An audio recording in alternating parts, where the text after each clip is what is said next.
Olá, seja muito bem-vindo à Escola Bíblica, este lugar especial em que nos encontramos com o objetivo de juntos desfrutar da Palavra de Deus. Estamos aqui com este objetivo e com um novo tema. Neste momento e durante os próximos dias vamos ter a oportunidade de estudar um livro especial da Bíblia, o livro de Atos. Este livro é especial porque é a história daquilo que aconteceu depois do nosso Senhor Jesus Cristo ser elevado aos céus. Ainda vamos falar um bocadinho desse momento, hoje em especial, mas depois vamos ver a vida daqueles homens que tiveram a oportunidade de estar com Jesus, a vida da Igreja e muito provavelmente, eu acredito que sim, a forma como Deus quer que nós vivamos hoje. Por isso vão ser lições muito especiais nas quais queremos contar com a vossa presença. Mas, como sempre, temos a companhia de alguém que nos acompanha com o objetivo de nos ajudar a compreender aquilo que a Bíblia nos ensina sobre este tema. Vamos, então, já passar à apresentação do nosso querido amigo que nos acompanha hoje, o pastor Daniel Bastos. Pastor Daniel, obrigado por estar aqui. Olá, Rita. É um prazer estar aqui convosco. E com a ajuda do pastor Daniel Bastos, vamos então começar a estudar. É um tema muito interessante, por isso não vamos perder mais tempo. Vamos já passar ao sumário de hoje. Pastor, qual é o sumário para a nossa lição de hoje? O livro de Atos dos Apóstolos bem poderia ter outro título: Atos do Espírito Santo. O Espírito Santo foi prometido aos primeiros cristãos no sentido de os capacitar a testemunharem de Jesus em todo o mundo. Esta promessa é também para nós. Precisamos igualmente de perseverar em oração. Um sumário que já nos está a deixar com água na boca. Mas como sempre nós estamos aqui, esta é uma escola bíblica, o nosso interesse é conhecer a Bíblia, conhecer aquilo que ela nos ensina acerca dos temas, acerca da vontade de Deus para a nossa vida e por essa razão não podemos deixar de fazer sem usar a nossa Bíblia, sem introduzir a nossa Bíblia para a nossa lição. Hoje, como dissemos, vamos abrir a Bíblia em Atos, vamos abrir no livro de Atos. Convido a abrir a sua Bíblia, se estiver aí por perto, para que veja que nós estamos a ler a Bíblia. Se não tiver a sua Bíblia, pode acompanhar-nos através do nosso quadro, que também ela nos ajuda a ler este texto. Então vamos ler este texto. O texto encontra-se em Atos, no capítulo 1 e no versículo 8. E Atos 1, no versículo 8, diz o seguinte: Mas recebereis a virtude do Espírito Santo, que há de vir sobre vós. Sereis minhas testemunhas, tanto em Jerusalém, como toda a Judeia, Samaria e até aos confins da terra. Pastor, este texto fala-nos de uma mensagem especial que Jesus deixou aos seus discípulos, uns discípulos que, quando nós lemos nos Evangelhos, parecem outros homens, não parecem os mesmos homens a quem esta mensagem foi dada. Porquê? O que é que fez a diferença na vida destes homens para eles agora terem a oportunidade de receber esta mensagem e o porquê desta mensagem? É verdade, Rita. Nós estamos aqui quase com pessoas diferentes, não é? O livro de Atos nos apresenta. Mas ainda assim, ainda ficou um resquício desta indecisão, desta dúvida. E isso vamos encontrar no versículo 6, que diz: Então os que estavam reunidos lhe perguntaram: Senhor, será este o tempo que restauras o reino a Israel? Bem, esta pergunta remonta-nos para os Evangelhos, em que nós encontramos na altura um grupo de discípulos que tinham uma ideia muito clara, que era, enfim, o reino temporal. Isto também nos faz lembrar Lucas, capítulo 24, versículo 21, os discípulos a caminho de Emaús que disseram: nós esperávamos que fosse este que havia de redimir a Israel. Tiveram, de facto, alguma dificuldade em compreender a natureza do reino de Deus. As palavras de Jesus, mesmo diante de Pilatos: o meu reino não é deste mundo, não é? Parece que demoraram a ser compreendidas, mesmo depois da ressurreição ainda subsistia esta questão. Mas para isso, para entender um bocadinho esta dificuldade, precisamos de compreender que não era uma questão de mero amor à sua nação, não é? Nós, portugueses, poderíamos pensar, bem, Portugal teve o seu auge no século XVI e, de facto, desde aí para cá houve um declínio, não é? E gostávamos de voltar a... Não era só isso. Se nós pensarmos bem e formos ao texto bíblico, nós vamos perceber que é muito mais do que amor nacional, vamos dizer assim. Começa pelas palavras, pela promessa feita por Deus a Abraão. Em ti serão benditas todas as nações da terra. Ou seja, Israel teria um papel de protagonista sempre. E, de facto, o Velho Testamento também nos apresenta esta ideia de um Messias rei, mas também o Messias sofredor, como, por exemplo, nos capítulos 52 e 53 de Isaías. Daí que os discípulos e apóstolos, eles tiveram muita dificuldade em absorver este conceito. E se pensarmos bem, e ainda remontando à história do Antigo Testamento, Israel já estava há cerca de 600 anos sob o domínio de uma nação estrangeira. Foi a Babilónia, a Medo-Pérsia, a Grécia, até os egípcios, os sírios e agora, desde o ano 63, Roma. Portanto, a pergunta é, então, finalmente, quando é que será restaurada a nação? Bem, Jesus vai responder-lhes à questão, como vemos no próprio texto. Não vos compete conhecer tempos ou épocas, mas depois vai-lhes fazer a linda promessa que lemos no nosso verso tema, não é? Áureo, recebereis o poder do Espírito Santo.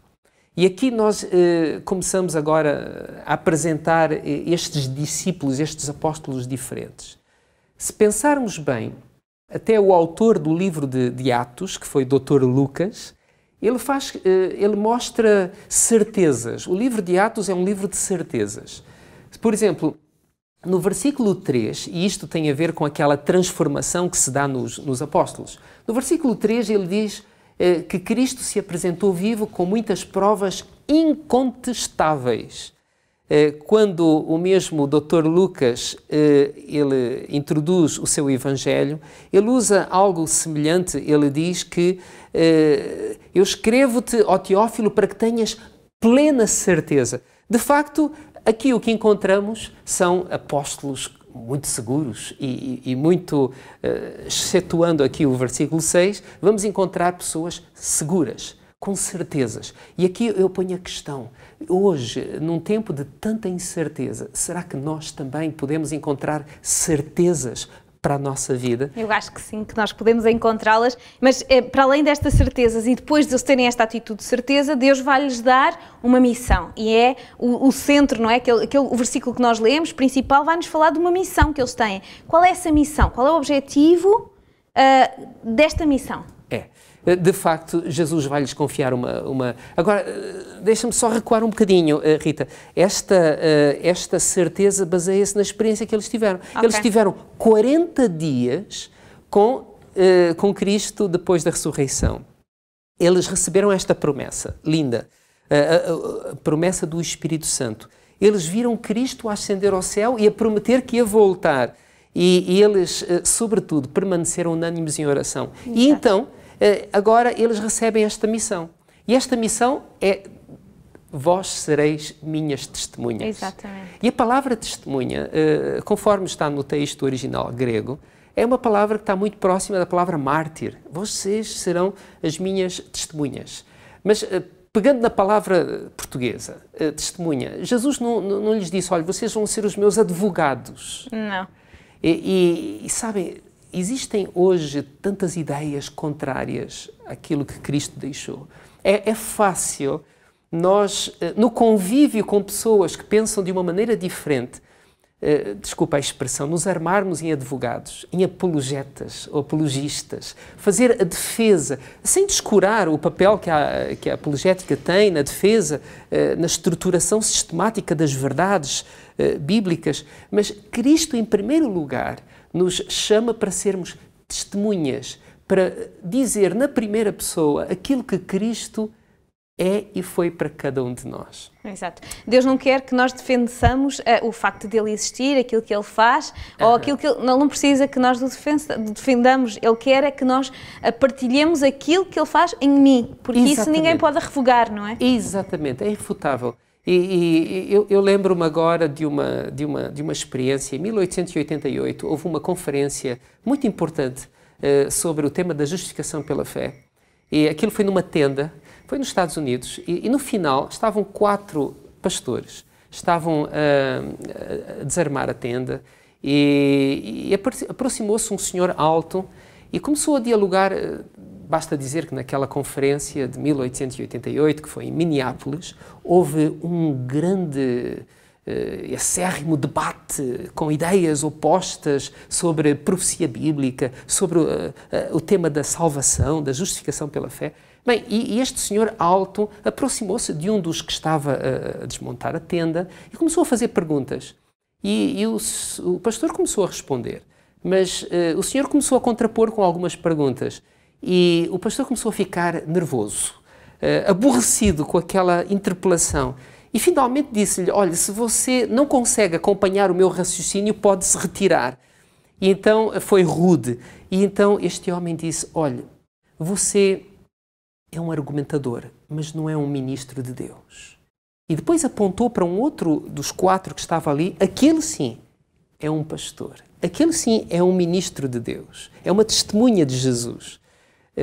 Mais tarde, uma forte impressão ficou de que aquele homem mais alto não era outro senão um anjo, que veio para expor uma falácia de caráter. Muitas vezes somos combativos, somos argumentadores. Cristo nos chama para, na primeira pessoa, dizer aquilo que Ele fez e faz por nós. E esta missão tinha uma estratégia. E era isso que eu ia perguntar. É porque Deus não diz só tens uma missão, mas Ele é bom para nós, porque Ele dá-nos como é que tens que fazer, o que é que tens que fazer. E Ele, neste pequeno versículo, tem essa capacidade de lhe dar a missão e explicar como é que eles vão usar esta missão, como é que eles devem fazê-lo. Exatamente.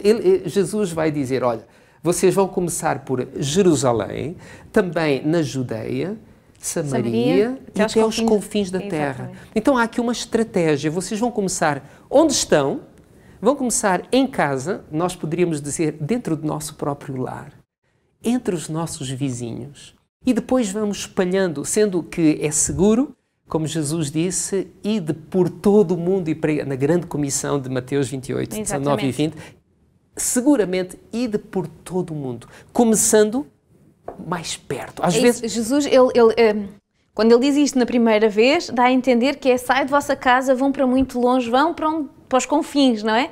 Exato. Ele diz, é para chegar lá, mas atenção, não é por aí que começamos, vamos começar pelos mais perto de nós, para aqueles que estão à nossa volta. Exatamente. E há aqui um outro aspecto, é que a dinâmica do Antigo Testamento é que, por exemplo, a rainha de Sabá e outros vinham a Israel.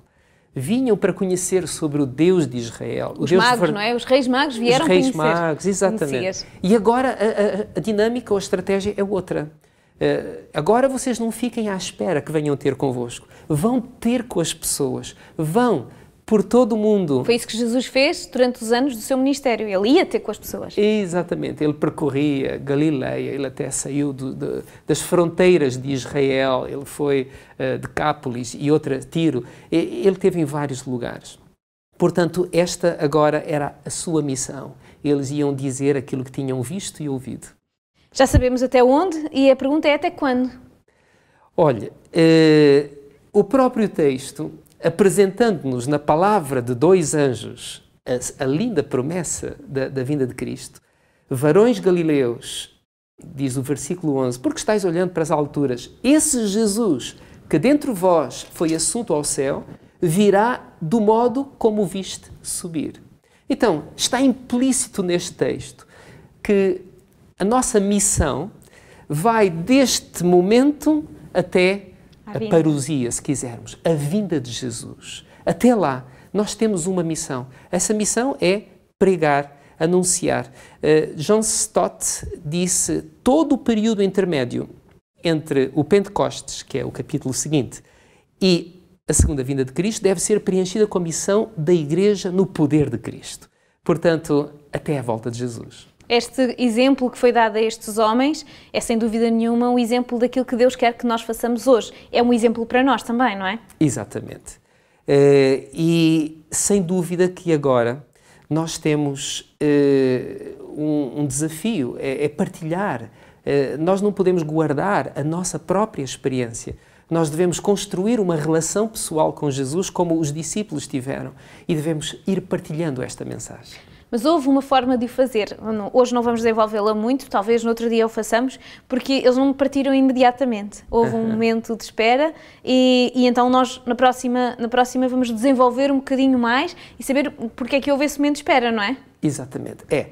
O texto diz que eles receberam essa missão, não se ausentaram imediatamente, aliás, permaneceram mais 10 dias. O versículo 14 diz que eles perseveraram unânimes em oração. Jesus tinha-lhes dito, não vão já, mas esperem até que do alto venha sobre vós o Espírito Santo. E então, no poder do Espírito Santo, e eles permaneceram.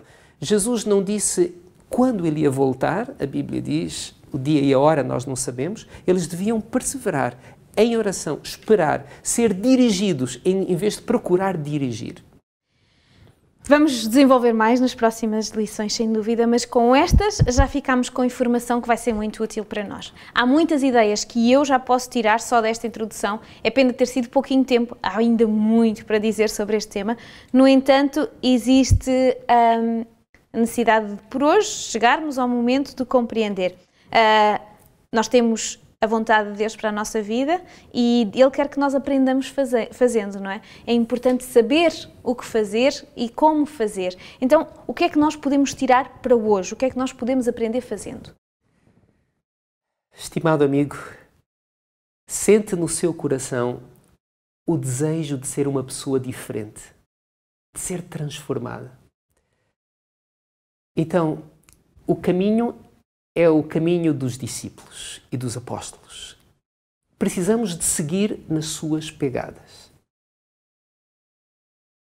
Sente o estimado amigo que nos acompanha que a sua vida tem um propósito, tem uma missão.